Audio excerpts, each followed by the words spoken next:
Msingi mwingine wa mafanikio yote haya ni utawala wa sheria.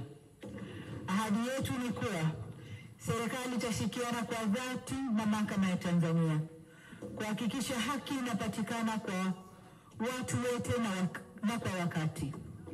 Tutaendelea kuwezesha mahakama kwa majengo, vitendea kazi, watumishi pamoja na kuimarisha matumizi ya tehama. Tunachukua hatua zote hizi ili mhimili huu uweze kutekeleza wajibu wake kwa ufanisi. Tutasimamia utekelezaji kamili wa mapendekezo ya Tume ya Rais ya kuangalia namna ya kuboresha taasisi ya haki jinai au taasisi za haki jinai. Tutaendelea kufanya mageuzi na maboresho katika taasisi zote zinazoshughulikia masuala ya haki jinai ili ziweze kukabiliana na vitendo vyote vya uhalifu.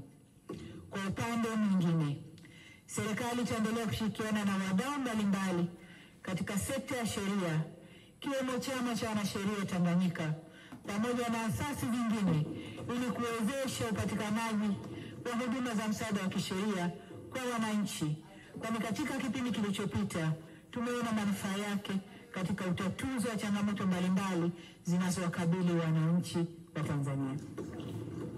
Aidha, tutakamilisha tafsiri ya sheria zetu zote kwa lugha ya Kiswahili, ikiwa ni hatua muhimu kuhakikisha wananchi wetu wanaelewa kwa urahisi sheria za nchi.